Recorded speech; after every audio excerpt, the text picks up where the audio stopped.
ነበርሽ? አላም ለሚቀር ይበልክ እኔ እንደዛ ይነሱ አይደለሁም። ሆነሽማ አየሁሽ። ቆይ ከእናቴ ምንድን ነው የምፈልጊው? እንዴ ቆይ ምን ልፈልግ እችላለሁ?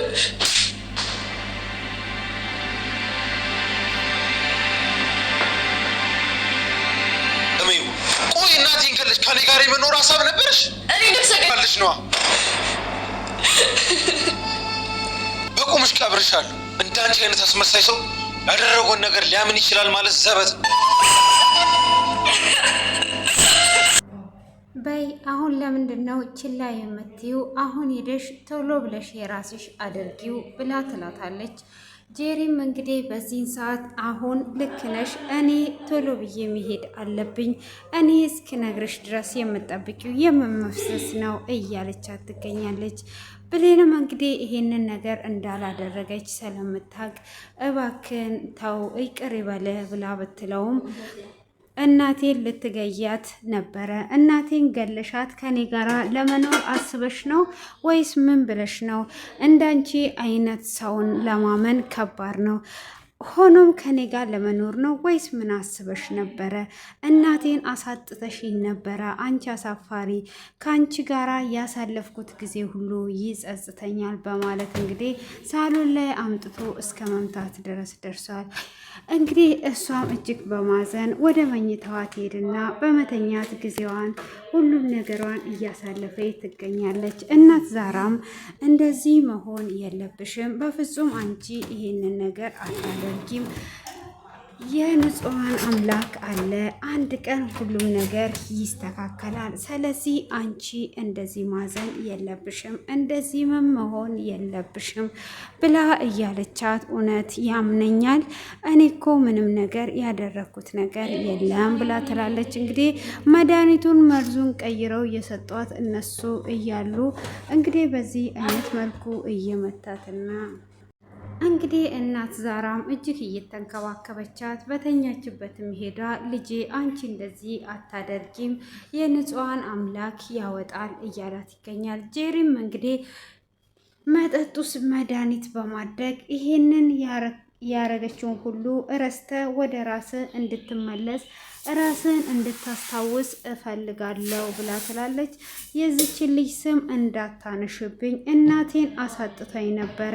ደግሞም እንዴት አድርጌ ነው ይሄንን የምረሳው? ምን እያልሽ ነው ያለሽው ብሎ ይላታል። እሷም ይሄንን ረስተ ጥሩ ጊዜ እንድናሳልፍ እፈልጋለሁ። ከዚህ ስሜት ወጥተ ወደ ራስ መመለስ አለብህ፣ ራስን ማሰብ አለብህ ብላ ትለዋለች። እንግዲህ እሱም እንደዛ ባለችውም ሰዓት ለምንድን ነው ይሄንን ነገር የምትይ ብሎ ይላታል። እሷም እንዴት እንደዚህ ትናገራለህ በማለት እንግዲህ ትናገረዋለች ማለት ነው። ጄሪም እንግዲህ የራሷን ለማድረግ አሁን ወደ ታችና ወደ ላይ እያሉ እንግዲህ የሱንም እናት መድኃኒቱን ቀይረው ማስታወስ እንዳትችል አድርገዋታል። እንግዲህ እሷም የመጀመሪያ ህይወቴን አስታውሳለሁ እንጂ የአሁን ላይ ምንም የማስታውሰው ነገር የለም እያለች ትገኛለች።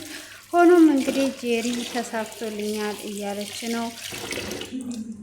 እናት ዛራ ደግሞ ይሄንን አንቺ እንዳላደረግሽው እሱ ማወቅ አለበት፣ ደግሞም ጊዜና ሰዓት ይፈጃል እንጂ ሁሉም ነገር ይታወቃል እያለቻት ነው። እናት ዛራ እንግዲህ ከእሷ ጎን ሆና እንደ እናት የምትንከባከባትም እሷ ብቻ ናት። ብሌን በዚህ ሰዓት ላይ እንግዲህ እጅግ በጣም ተጨንቋና በጣም ከፍቷት ያልሆነ ህመም ውስጥ ገብታ እራሷን እየወቀሰችና እየተጸጸተች ምንም ነገር ሳታደርግ በዚህ አይነት መልኩ እየተንገላተተች ትገኛለች። ሆኖም እንግዲህ እናት ዛራ ሂጅና ቁርስ ብላ ብለሽ ጥሪው ብላ ትላታለች። እሷም እንዴት ነው ይሄንን ማድረግ የምችለው? በፍጹም ይሄንን ማድረግ አልችልም፣ እንዴት ብዬ ነው ይሄን የማደርገው ብላ ስትላትም ላንቺ እንደሚከብድሽ አውቃለሁ፣ ግን ይህንን ነገር እንዳላደረግሽው እሱ ማወቅ አለበት። ስለዚህ ሄደሽ ትጠሪዋለሽ ብላ ትላታለች። እሷም እንግዲህ እሺ ካልሽኝ ብላ ወደ ውስጥ ልትገባ ስትል እሱም ከጄሪ ጋራ ክፍል ውስጥ ነበረ። እንግዲህ እጅግ በጣም ትደነግጣለች። እሷም ደንግጣ እየጠራችው ነበረ። ሆኖም ይሄ ድራማ እጅግ በጣም አስተማሪና ተወዳጅ ነው። እኔ ዛሬ ላይ ነው ያቀረብኩላችሁ ተከታታይ ድራማ ስለሆነ እናንተም ለዚህ ቤት አዲስ የሆናችሁ ሰብስክራይብ እና ላይክ እያደረጋችሁ አበረታቱኝ። ሁል ጊዜም የምለቅላችሁ ይሆናል ማለት ነው። እንግዲህ ዛሬ ላይ ክፍሉ የተጠናቀቀው ብሌን ልትጠራው ወደ ውስጥ እንደገባች እጅግ በጣም ደንግጧ ክፍሉ ተጠናቋል ማለት ነው። እንግዲህ እንዴት እያሰቃያት እንደሆነ ምን ላይ እንደሚደርስ ሁሉንም በተከታታይ ስለማመጣላችሁ ላይክ ሰብስክራይብ አድርጉ አበረታቱኝ ማለት ነው። ውድ ቤተሰቦቼ እያደረጋችሁና እያበረታታችሁም ከጎኔ ሁል ጊዜ ስለነበራችሁ ሁል ጊዜም ለእናንተ ትልቅ ቦታ አለኝ፣ ትልቅ አክብሮት አለኝ። ስለዚህ እናንተም አሁንም አበረታታችሁ አይለይ። ወደፊት ደግሞ በራሴ ነገር እንደምመጣ ባለሙሉ ተስፋ ነኝ።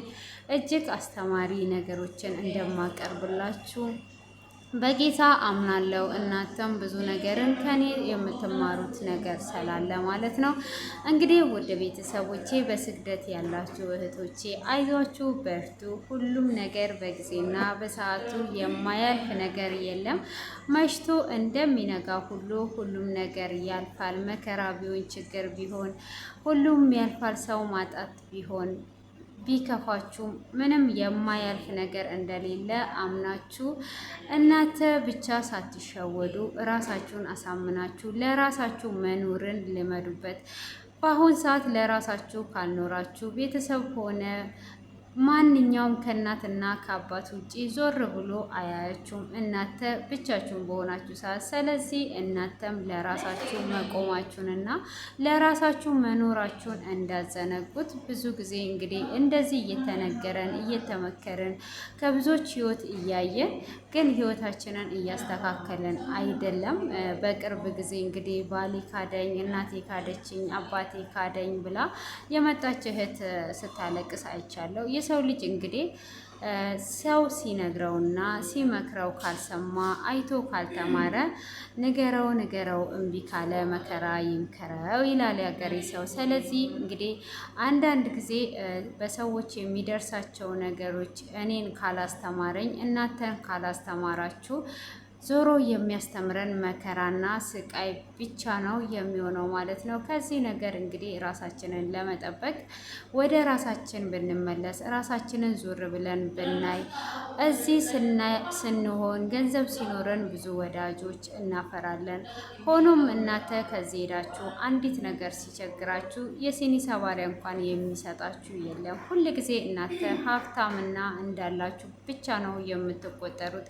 ስግደት እንዲህ ተነግሮለት አያልቅም። እኔ ባጭሩ ልንገራችሁ በማለት እንጂ እጅግ በጣም ነው የሚያማችሁ። በኋላ ላይ በቃ ሁል ጊዜ እናንተ እንዳላችሁ ማንም የሚረዳችሁ ከጎናችሁ እንደሌለ ማሰብ አለባችሁ። እናት ሆነች አባት በዚህ በተቸገራችሁ ጊዜ እናንተን ማንም ሊረዳችሁ በፍጹም አይችልም። ሁል ጊዜ እናንተ ጋር ብር እንደማይጠፋ ነው የሚኖራችሁ። ስግደት ከወጣችሁ በኋላ ለእናንተ የሚያስብላችሁ ማንም የለም። ስለዚህ እናንተ ያላችሁ ፈጣሪና ፈጣሪ ብቻ ነው። ፈጣሪን ተደግፋችሁ እናንተም ደግሞ ለራሳችሁ ቆማችሁ ማሳየት አለባችሁ እንጂ ሁል ጊዜ ውድቀትን መማር የለባችሁም እላችኋለሁ። እኔ ውድ እህታችሁ ማለት ነው፣ የምወዳችሁ የማከብራችሁ ቤተሰቦቼ እንግዲህ ወደፊት ደግሞ ብዙ ከህይወቴ የማስተምራችሁና የምነግራችሁ ነገር አለ።